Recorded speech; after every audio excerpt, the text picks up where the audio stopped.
Hi there, how are you? Good to see you. So you've worked long and hard building a very successful business, and it's time for you to cash out for top dollar and enjoy your retirement or your next project. So how do you sell your business right?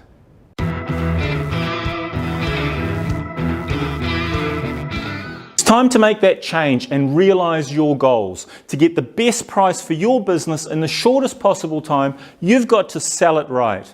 And to help you do that, I've put together this video. It captures some of what I've learnt from successfully selling businesses right across New Zealand. Every business has its own story to tell and lessons to learn. So the very first question you should ask yourself is, do I really want to sell? Now the answer shouldn't include a maybe, a could be, a might be, a who knows. You have to be motivated and committed. The process requires the same level of drive and focus that you've applied to building your business up until now. When you have a good reason to sell, you'll be more focused and you'll be more likely to have a successful sale. You may be keen to retire, or you may have a change in health, business relationship, or personal affairs, or you may simply want to realize a capital gain on all your investment and hard work. So it's well worth considering using experts in their field, because when you think about it, you'll probably only sell a business once or twice in your lifetime. So business brokers, lawyers and accountants, they do this every day. They've been there, they've done that, and they know all the ins and outs of what can be a complicated process. They can act as your guide with expert advice. They will bring an element of rational perspective to your highly emotional perspective. It's important to be prepared to meet the market price. It doesn't matter what you're selling. When it's your business, something you built up over time, your idea of value can be quite different to what the market thinks. That's why it's vital that you do your research and you get good advice from those experts. If you're realistic with your asking price, you'll sell it much more quickly and you'll achieve a good result. Anyone wanting to buy your business, they'll want to see your financial statements, your lease documents and any other important paperwork. Just as a car buyer looks at the service history of a car. So be prepared and have everything ready leading up to when your business goes on the market. You'll look far more professional and you'll speed up the selling process. But don't expect a sale overnight. It may take time to identify the right buyer, negotiate the best deal and to satisfy any conditions of sale. Be patient, don't appear desperate and certainly don't be anxious. So the best time to sell your business is just before it peaks. Your business will look far more attractive to a buyer while it's still showing signs of growth. What's also important is to give yourself lots of time to get it ready for sale. So as soon as you start thinking about selling up, start planning for it. Look, it's not easy to put a price on your own business. You've got to keep your emotions at bay, and that's much easier said than it is done. And that's why it's wise to get in your experts. They will set a price based on best practices within the industry. Now, they will look at lots of things within the business, but that'll include things like profitability, industry trends and company history, the equipment value and the condition of that equipment, capital requirements for reinvestment, barriers to entry, intellectual property, the employee stability and the owner's involvement in the business. They'll look at staff capability and the skills of that individual staff. So establishing a fair price that's in line with other businesses for sale will help you get the result that you want. An experienced business broker will know the market conditions and the current values. And who knows, the price they suggest may be even higher than the price you're expecting. But you will need your financial records for the last 3 years, so buyers can readily see where your money is coming from and where it is going. You'll be expected to show the value of any real estate and plant and equipment that you own. And prospective buyers will also be interested in your competitors, the markets you operate in. They'll want to know what's happening within that market locally, nationally, and internationally, especially for a business like yours. The sale price is often a multiple of the business's profit, and it varies from industry to industry and from business to business. The multiple will vary whether the buyer is looking to be an individual owner-operator or a larger organisation searching for strategic acquisitions.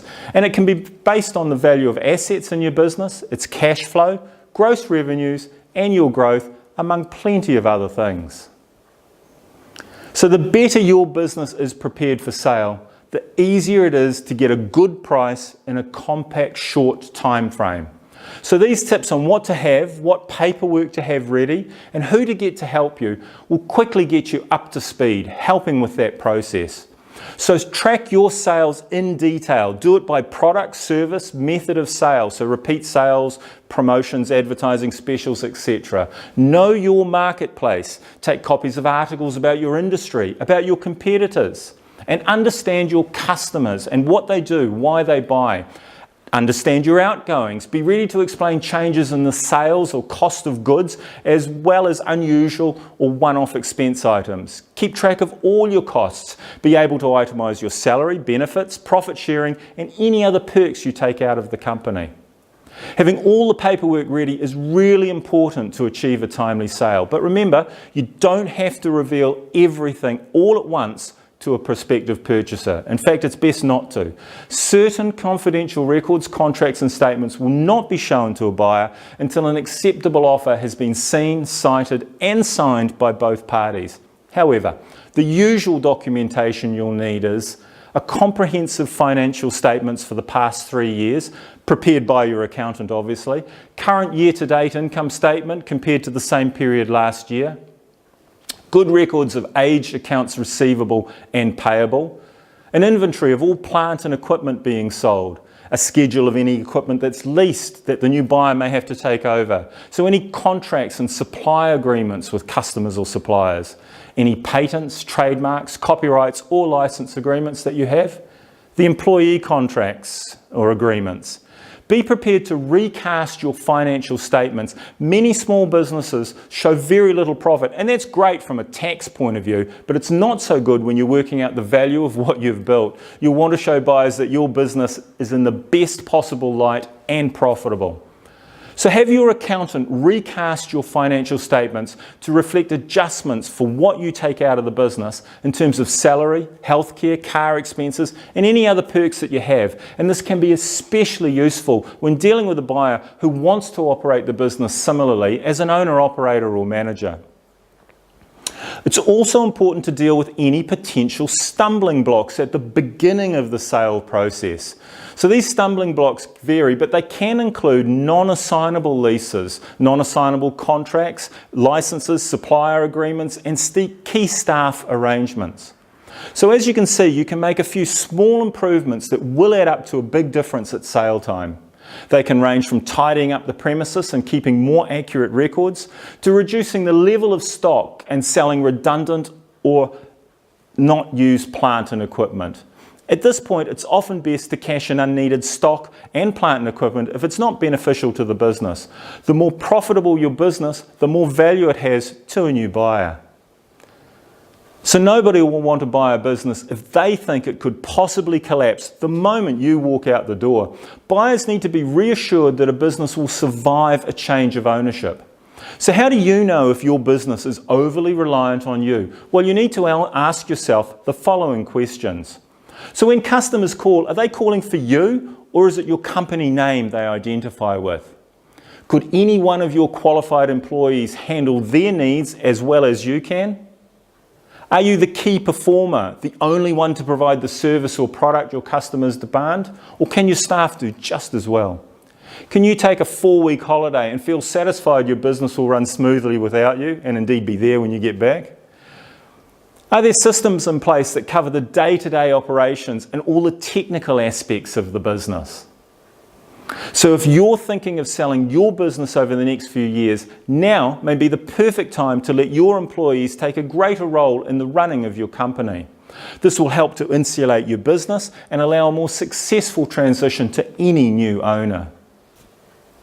Okay, well, you're 100% serious about selling. You've settled on a fair asking price and you've prepared everything you need for prospective buyers to get a positive feel for your business. But when you're selling up, you want everything to be business as usual. So if employees or customers are uncertain about the future of your business that's for sale, they could begin to look elsewhere. So it's usually best to wait until the deal is almost done for making any broad announcements to the market. To help keep things confidential, specific information about your business should only be revealed to qualified buyers after they have signed confidentiality and non-disclosure agreements.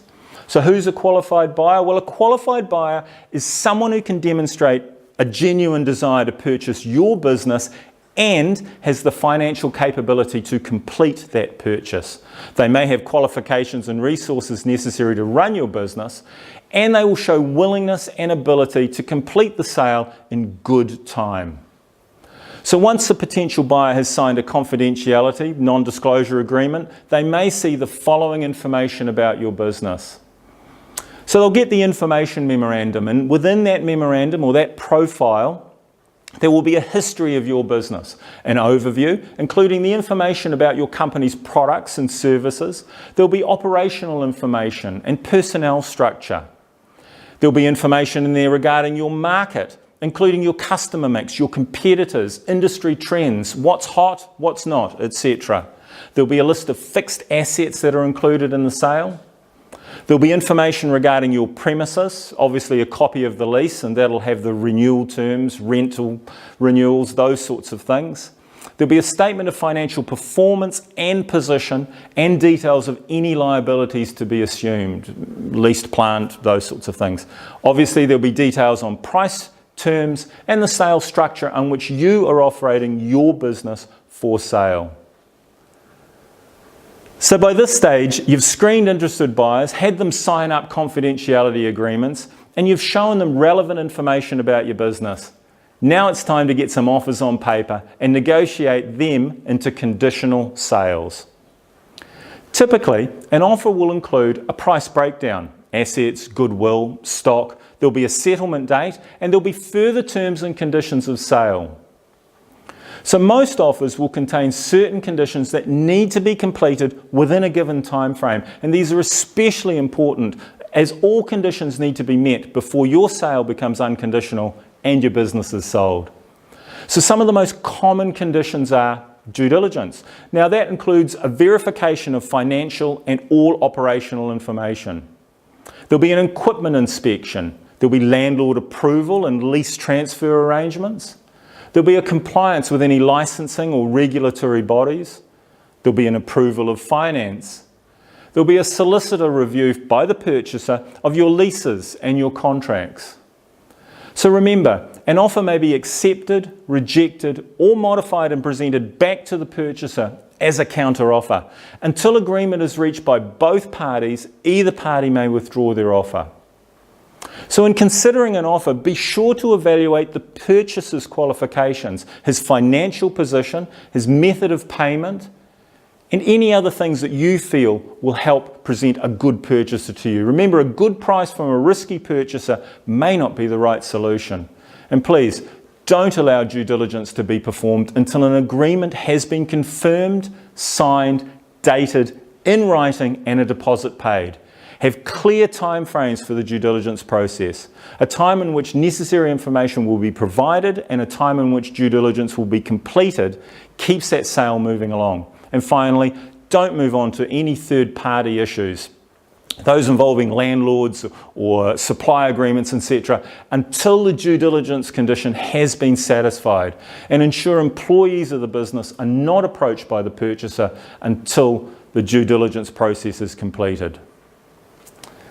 So there are some common pitfalls when selling your business. I've seen lots of them. Here are probably the most common ones that I see.